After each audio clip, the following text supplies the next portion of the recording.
શ્રી કૃષ્ણ, જય માતાજી, હર હર મહાદેવ, જય પરશુરામ ભગવાન કી જય।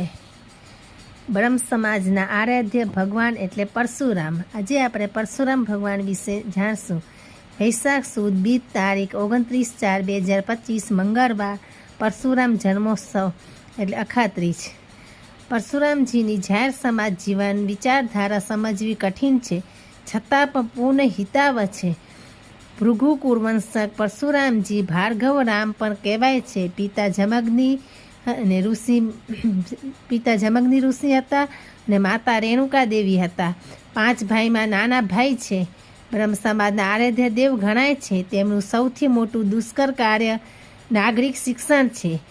21 પુરુષાર્થ પ્રયાસ કરીને શાસન શાસક સુધારણા કરી છે। લોકાભિમુખ રાજ વહીવટ આપવાનો શ્રેય પરશુરામજીને જ મળ્યો છે।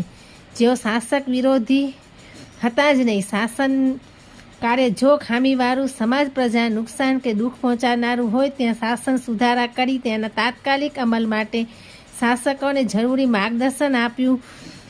તે શિસ્તબદ્ધ, શાંત, સંતોષી પ્રજા, નાગરિક ઘડતર માટે થાય એ માટે સતત પ્રયત્નશીલ રહેતા હતા। બીજી ઘટના, પિતાના કહેવાથી પોતાની માતાને મારી નાખી તુરત જ પિતાને વિનંતી કરી માતાને પુનઃજીવિત કરાવી। આ ઘટનામાં વધુ ઊંડાણથી 4-5 મુદ્દા ગંભીરતાથી વિચારવા જેવા છે। ઘરે આવી રહેલા માતા રેણુકાથી રસ્તામાં એક જ ન જોવાલાયક દ્રશ્ય જોવાઈ ગયું। તેના પર રેણુકા ઘરે આવી નિખાલસપણે પોતાની આ ભૂલને જાહેર કરે છે। તે સાધના માર્ગ ગતિમાં વિચારનું પણ વિઘ્ન ન આવવું જોઈએ તેવું કહે છે। પિતાએ પુત્ર દ્વારા શિક્ષા આપી અને પુત્રએ પિતા દ્વારા શિક્ષા મુક્તિ અપાવી। બસ આ જ પરશુરામજીનું વ્યક્તિત્વ, જીવન ચરિત્ર છે। જય પરશુરામ ભગવાન।